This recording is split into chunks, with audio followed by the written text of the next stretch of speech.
Hi guys, welcome back to my channel. Alam nyo ba? So guys, meron naman tayong bagong video na alamin at ire-react ngayong araw nito. Ito'y galing kay Update PH. Sabi nga dito, BRP Sierra Madre Modernization Project strengthens Philippine Maritime Defense. Kasi grabe naman nan, di ba? Di napabayaan natin yung Sierra Madre natin doon, di ba? Na barko. Hindi naman kasi talaga pandigma yun. Pagka ginagamit lang yan sa pagpapadala ng mga personnel, sa mga kagamitan na barko, di ba? Parang carrier lang siya din, di ba? Pero yun nga siyempre, nakababad sa dagat yun di ba? At palang maintenance, kaya talagang kinakalawang na, di ba? Kawawang-kawawa na. Ano ba kayang i-modernize natin doon? Di ba kasi parang may plano ata na ipo-pull out yun at maglalagay ng panibagong barko na isasadsad doon sa Sierra Madre. O sa Sierra Madre. Ano bang lugar yun? Nakalimutan ko na. Basta isasadsad daw nila doon kapalit ng Sierra Madre, na BRP Sierra Madre. So ngayon, ang plano is siguro yun nga, aayusin. Paano natin aayusin yun? Diba? Kasi kung paano mo, may nahihirapan na nga yung ibang pumunta doon sa pagpapadala lang ng mga ng mga relief goods. I mean, yung mga pinapangangailangan ng mga sundalo natin doon, pahirapan pa. May resupply mission nga lang diba? Yun, resupply mission. Naalala ko bigla. Diba? Pahirapan pa tapos paano natin mapapaayos yun doon? Diba? So, pagpapadala ng mga ibang gamit doon, once nagsimula lang din siguro, ang alam ko kasi pag nagsimula din yan, nakita nila na gusto nating i-repair yung Sierra Madre. Kaya nagsimula din yung mga pang-aaras din ng China doon. Kasi nga ayaw nila yung Sierra Madre na nandun Gusto patanggal sa atin. Na sinasabi pa nila may kasunduan daw ang Pilipinas at China na tatanggalin na yung barko na yun. Pero paninindigan ng Pilipinas walang usapan na ganun. Diba? Kaya hindi natin din pwedeng tanggalin yun doon. Kasi yun iisin natin yun Diba? Alam ko kasi parang bawal din natin maglagay ng mga ganun pero alam ko pero hindi mo pwede tanggalin yun kasi once na tinanggal natin yun, ako po sigurado occupied agad yan ng China, di ba? Kaya hanggat na andyan pa yung Sierra Madre, hanggat maaari kung kaya pa natin i-repair yan, i-repair na natin at kung pwede pa palitan kaso nga lang ipahirapan siguro din yun. Kaya yun. So ito, alamin na lang natin dito sa video ni Update PH kung paano i-modernize o i-aayusin yung ating Sierra Madre. Let's go.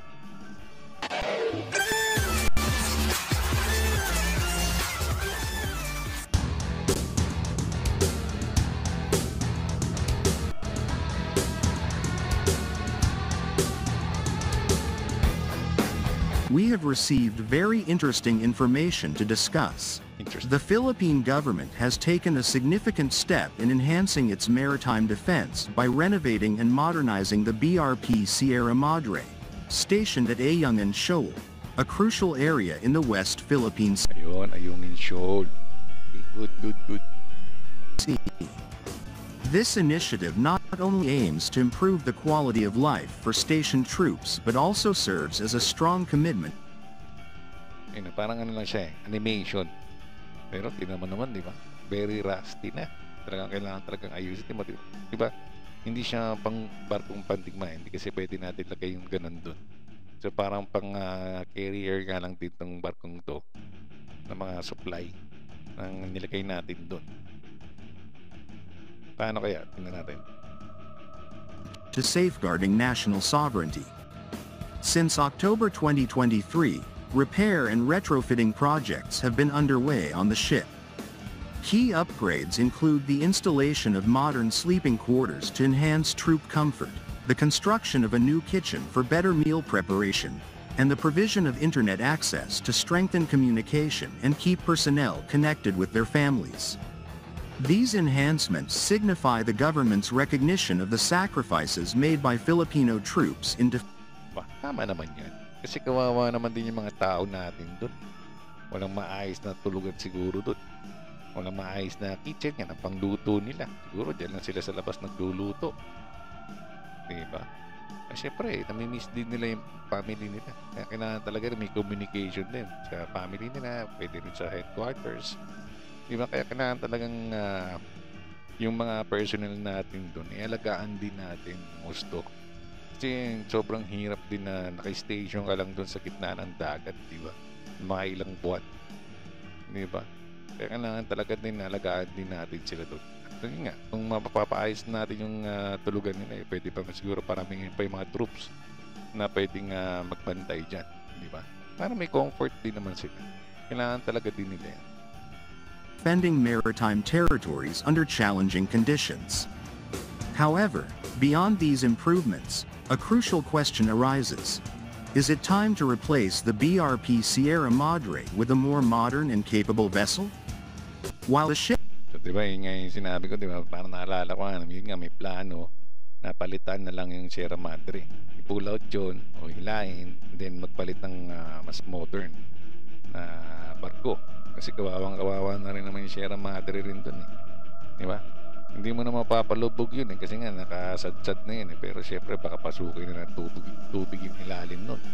Diba? Kasi nga, very rusty na. Pwede nang masira yung ano yan, eh. Yung pang-ilalim yan at pwedeng pasukan na ng tubig. Diba? Kawawa naman yung mga personnel natin doon. Tsaka puro kalawan na natin, diba? It holds great historical and symbolic significance. Modern maritime defense requires a more advanced and effective approach to ensure national security and sovereignty. Imagine if a state-of-the-art vessel equipped with advanced missile systems, modern radar technology, and cutting-edge weaponry were stationed at Ayungin Shoal. The presence of a high-tech ship would provide a strategic advantage for the Philippines in dealing... Kung papalitan naman siguro nila yun, huwag na yun lang isadsad. Hindi ba? Ewan ko. Yun lang sa tingin ko, huwag na isadsad para yun nga. Pwedeng palitan na lang, katulad ng ginagawa natin sa ibang lugar na ating pinapantayan, di ba? Pero yun, desisyon naman ng ating ano yan, ng military. Kung anong ang gagawin nila, kung isasadsad din ba nila ipapalit nila doon, or yun nga, i-station na lang doon para yun nga, pwedeng may kapalitan. Di ba? Para hindi lang nakasadsad din doon. Hindi na naman masira o maging katulad ng Sierra Madre in the future, di ba? So, ewan ko, tingnan na lang natin. With potential threats. Beyond serving as a symbol of sovereignty, such a vessel could act as a more formidable defense asset in protecting the disputed waters. It would also send a strong message that the Philippines is committed to strengthening its military presence in the region. Although the modernization of BRP Sierra Madre is a positive step, it is essential to consider whether it is merely a temporary solution to a long-term challenge. Investing in a stronger, more durable replacement yun nga, parang short term din lang siguro yun kasi sobrang luma na nga ng barko kahit naayusin mo yung tulugan nila sa kitchen nila. So siyempre mga ilang taon lang din yun na tatagal dahil nga yung barko mismo talagang nanghihingalo na di ba? Kaya siguro mas maganda rin na palitan na lang din para yun nga, wala na masyadong poproblemahin pa yung mga troops natin na naka-station sa Ayungin Shoal, di ba? Kayo guys, ano sa tingin nyo? Comment down below guys. It could send a clear message to the world. The Philippines is not just holding its ground but actively bolstering its defenses to ensure the security of its maritime territories. Such an upgrade could also enhance regional partnerships and encourage stronger international support in asserting territorial rights. However, the decision to replace BRP Sierra Madre should not be taken lightly. Any replacement must carry the same symbolic weight as its predecessor while also representing the courage and dedication of Filipino troops in safeguarding sovereignty. A balance between advanced technology and patriotic significance will be crucial in determining the next course of action in the Philippines' maritime defense strategy. Additionally, maintaining a strong presence in the West Philippine Sea is not solely about military strength. It also involves securing the economic and environmental interests of the country. The region is rich in marine resources, and ensuring sustainable management of these assets is vital for future generations. Strengthening maritime defense will not only protect sovereignty but also contribute to the long-term economic stability of the nation. The West Philippine Sea is not just a strategic location, it is a reflection of the nation's determination to protect its resources and sovereignty. Strengthening the presence in this region is not only about asserting territorial claims but also about ensuring that the sacrifices of the country's defenders are not in vain. Correct. The Philippine government continues to push for the modernization of its armed forces, and any decision regarding BRP Sierra Madre must reflect a balance between honoring historical legacy and enhancing defense capabilities. The future of the country's maritime defense depends on its ability to adapt, innovate, and remain steadfast in protecting national sovereignty. With new technologies emerging and regional dynamics evolving, the importance of a well-equipped and highly capable naval force cannot be overstated. The actions taken today will determine the nation's security and stability for generations to come. Whether through retrofitting or replacement, one thing is certain. The Philippines must remain unwavering in its mission to protect the West Philippine Sea and all that it stands for.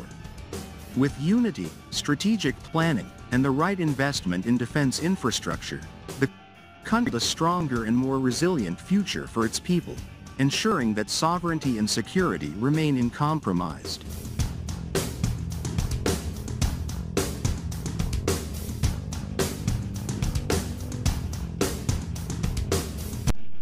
So yun.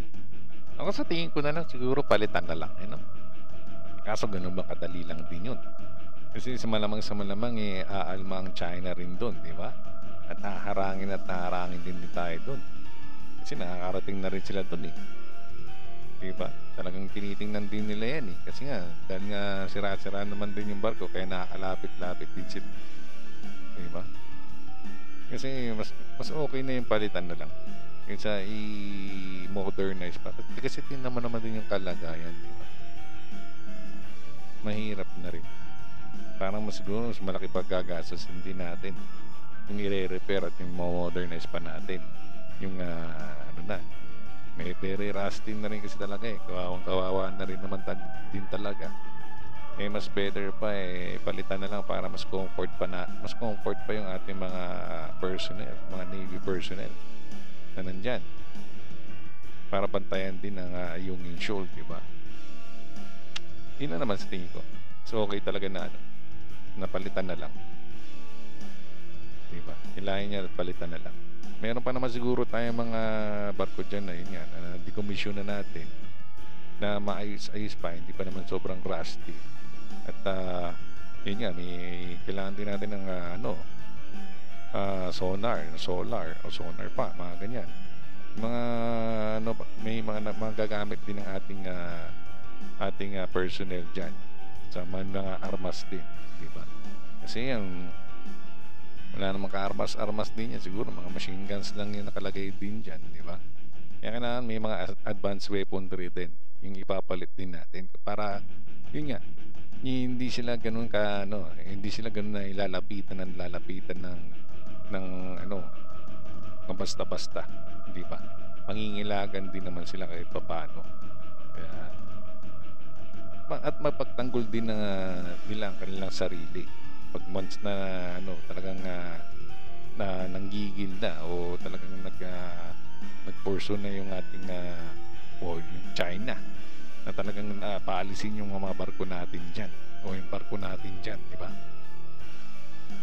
Ay, sobrang gulo na rin talaga, promise.